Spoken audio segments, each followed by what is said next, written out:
اور وہ سازش آج ہم اپنے اس پروگرام کے اندر سامنے لائیں گے، اور اس تمام تر سازش کے پیچھے ہمارا ازلی دشمن بھارت اور اس کے ہواری شامل ہیں۔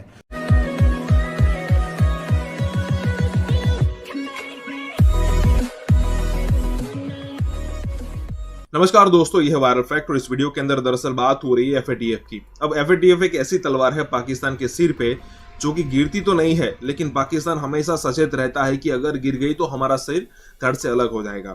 اب سچویشن یہ ہے کہ پاکستان آلریڈی گرے لسٹ میں ہے، تو اس پہ کئی ساری پابندیاں آلریڈی ہے۔ عمران خان اور پاکستان کا فارن منسٹر شاہ محمود قریشی کئی بار کہہ چکے ہیں کہ بھئی ہمارا اتنے بلین ڈالر کا نقصان ہوتا ہے just because of we are in grey list, we are in F A T F grey list.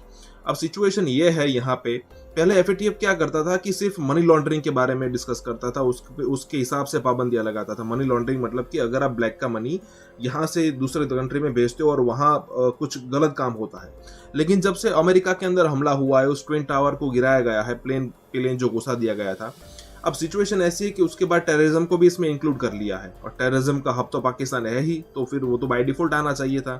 اب سچویشن ایسی ہے کہ پاکستان کو تو بلیک لسٹ میں ڈالنا چاہیے تھا، لیکن ابھی بھی یہ گرے لسٹ میں ہے، پاکستان کے لیے اچھی بات ہے۔ دوستو دیکھتے سب سے پہلے اس ویڈیو کو، اس کے بعد اس کے بارے میں بات کریں گے۔ ناظرین، آج کی سب سے بڑی خبر، پاکستان کے خلاف ایک نئی سازش بنی جا رہی ہے، اور وہ سازش آج ہم اپنے اس پروگرام کے اندر سامنے لائیں گے، اور وہ سازش کرنے والا کون، یہ سن کر آپ کے رونگٹے کھڑے ہو جائیں گے۔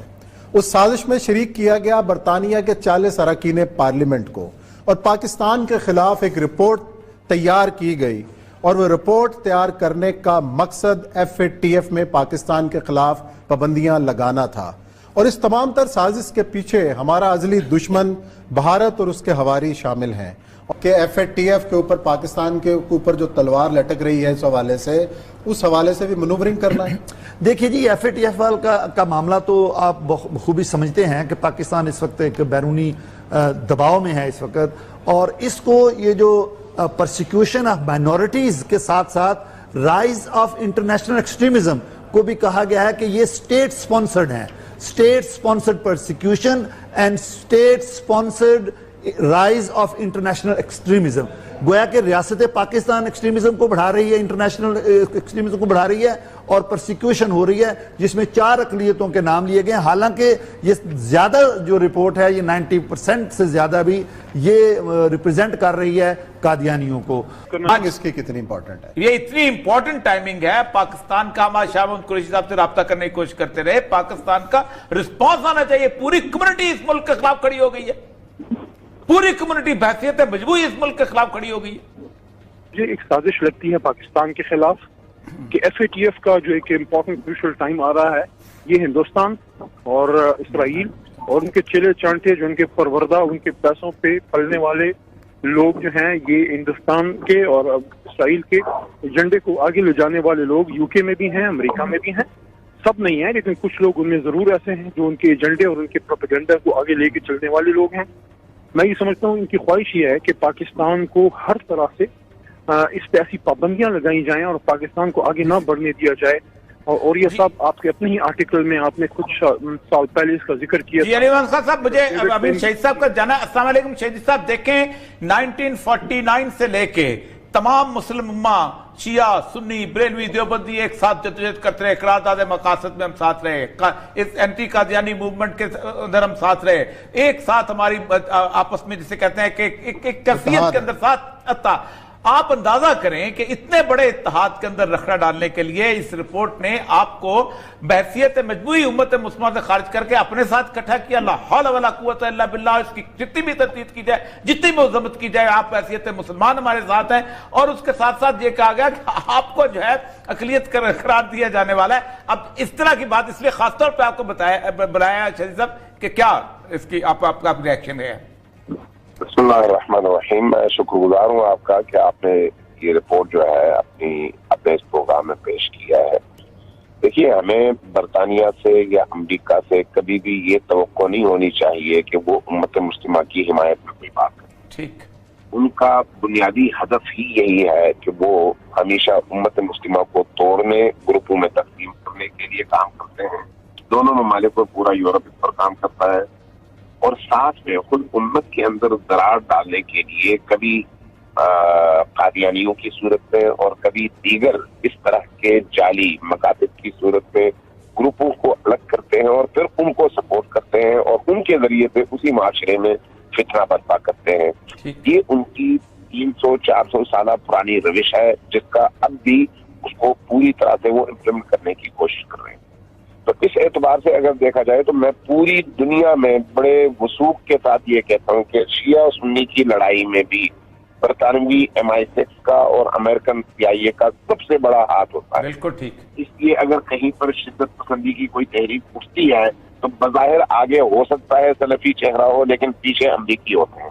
بظاہر کہیں پر اگر دھماکہ ہو تو ہو سکتا ہے وہ جو دھماکہ کر رہا ہو وہ کسی مسلمان گھرانے کا بچہ ہو لیکن پیچھے CIA MI6 اور موساد ہوتے ہیں. اس بنیاد پر اس طرح کی جو رپورٹس ہیں اس کا بنیادی مقصد یہی ہے کہ آپ امت کو تقسیم کریں. شیعہ اور سنی 1400 سالوں کی پیداوار ہے, آج کی نہیں ہے, 1948 کی نہیں ہے. 1400 سالوں سے یہ دونوں مکاتب ہیں. اگرچہ بعض چیزوں میں اختلاف بھی ہے لیکن یہ اختلاف ایک گھر کے اندر باپ اور بیٹے میں اور بھائی میں بھی ہوتا ہے. اس لیے یہ اختلاف کوئی معنی نہیں رکھتا. ہمیں کیا کردار ادا کرنا چاہیے اس بارے میں؟ دیکھیں جی, سب سے پہلے تو ہمیں یہ میسج باہر دینے کی ضرورت ہے کہ قادیانی یہ کہتے ہیں کہ اسٹیٹ ہے پاکستان نہ صرف ان کی بلکہ شیعہ, ہندو, عیسائی اور قادیانی 4 اقلیتوں کو انہوں نے بنا دیا اور شیعہ کو بھی ساتھ ملا کے کہا کہ جی ان کی پرسیکیوشن اسٹیٹ سپانسرڈ ہے. تو جن 2 عبادت گاہوں پر حملوں کا انہوں نے ذکر کیا ہے اس وقت پوری قوم کی پرسیکیوشن ہو رہی تھی. آپ کے army headquarter, GHQ, naval, air base, airport, school, colleges, universities, امام بارگاہیں, مساجد, مارکیٹس, پارکس, ہر جگہ پر ٹیررسٹ کے حملے ہو رہے تھے اور یہ بیرونی طاقتیں اس میں ملوث تھی, بالخصوص بھارت. تو ہماری وزارت خارجہ کو اس چیز کی وضاحت کرنے کی ضرورت ہے. سب سے پہلا تو ایشو یہ ہے. دوسرا یہ ہے کہ اس وقت جو ہماری شیعہ برادری کو ان اقلیتوں کے ساتھ ملا دیا گیا ہے, شیعہ کی برادری کی طرف سے بھرپور احتجاج ہونا چاہیے یہاں کی حکومت کے خلاف بھی اور وہاں پر بھی, کہ یہاں کی حکومت کو کہنا چاہیے کہ یہ کیسے ممکن ہو گیا کہ ہماری وزارت خارجہ یا ہمارا ہائی کمیشن سویا رہا اور شیعہ کو انہوں نے اس سازش کے تحت ان اقلیتوں میں شامل کر دیا گیا. تیسرا پوائنٹ میں سمجھتا ہوں کہ یہ دیکھانا چاہیے کہ یہ اس میں بار بار کہتے ہیں کہ احمدی پرامن کمیونٹی ہیں, قادیانی ایک پرامن کمیونٹی ہیں اور ان پر حکومت کی طرف سے پرسیکیوشن اور تشدد ہو رہا ہے. بتانا یہ چاہیے کہ 1974 میں جو کانسٹیٹیوشنل امینڈمنٹ ہوئی وہ ان کے تشدد پر ہی ہوئی. جی ربوہ ریلوے اسٹیشن پہ, بالکل ربوہ ریلوے اسٹیشن پہ جب نوجوان مسلمانوں کو جو میڈیکل کالج کے اسٹوڈنٹ ان پر حملے ہوئے, نشتر میڈیکل کالج اسٹوڈنٹ پہ حملہ ہوا تو ان کے تشدد کرنے پر ہوا. ربوہ کھلا شہر نہیں تھا, وہ مسلمانوں کو اجازت نہیں تھی, اسٹیٹ ود ان اسٹیٹ تھی. تو یہ چیزیں جو ہے برطانوی جو ہمارا وزارت خارجہ ہے اس کو بتانے کی ضرورت ہے. اور آخر میں کہوں گا کہ جناب ہمارے حکومتی وزیر علی محمد صاحب نے بہت ہی اچھی بات کی. ایک تو انہوں نے مذمت کی ہے لیکن حکومتی ادارے جو ہیں ان کی طرف سے کوئی مذمت نہیں آئی. یعنی کہ حکومت کو چاہیے تھا وزارت خارجہ کو کہ اس کو اوپنلی لیتے اور ہماری تمام وزارتوں کو اس سے آگاہ کرتے, پرٹیکولرلی جو اوورسیز کی ہماری وزارت ہے اس کو بھی اس میں ایک پریکٹیکل عمل کرنا چاہیے. بخاری صاحب کو ایکٹیو ہونا چاہیے. زلفی بخاری صاحب کو دوسرے کاموں سے فرصت ملے گی تو وہ ادھر آئیں گے, لیکن میں آپ کے پروگرام کے وساطے سے کہتا ہوں کہ جو ہماری اوورسیز کی وزارت ہے اس کو بھی کرنا چاہیے کام. اچھا یہ مجھے بتائیے گا 2 چیزیں امپورٹنٹ. ایک تو یہ ہے کہ اس کی ایک ساری کی ساری اس میں 80% انفارمیشن تو ایسی ہے کہ جو بالکل کوڑے کا ڈھیر ہے جس میں ہے ہی کوئی نہیں, کاغذ بنائے گا. اس کے اوپر آپ یہ سمجھتے ہیں کہ پاکستان گورنمنٹ کو باقاعدہ ایک ٹیم بنا کے اس کا جواب دینا چاہیے اور یہاں پر بھی ہاں اگر ہم مقدمہ کرتے ہیں تو کس کے خلاف مقدمہ کرنا چاہیے تاکہ ظاہر بات ہے اس میں دل آزاری بھی ہوئی ہے اور لوگوں کا نام بھی بدنام ہوا ہے. دیکھیں جی یہاں میرے خیال میں آپ کو چاہیے کہ جو برٹش ہائی کمیشن ہے یہاں اسلام آباد کا, وزارت خارجہ کو چاہیے کہ ان کو طلب کریں اور ان سے اپنا احتجاج ریکارڈ کروائیں. پھر اس میں آفیشل پوزیشن دیکھیں کہ حکومت کے ساتھ ڈائیلاگ کس طرح کیا جاتا ہے کہ پاکستان ایک نیوکلیر سٹیٹ ہے تو پاکستان کی ڈیمونائزیشن اور پاکستان کی اس طرح ہیوملیشن یہ پاکستان کو ایک اننیسیسری جو دباؤ ہے اس کے اندر لانے کے لیے اس کے پیچھے کون سے عوامل کار فرما ہے. جس طرح علامہ صاحب نے بھی کہا اور علی محمد صاحب نے بھی کہا ہے کہ ایسے لگتا ہے کہ شاید یہ رپورٹ تو قادیان میں تیار ہوئی ہے.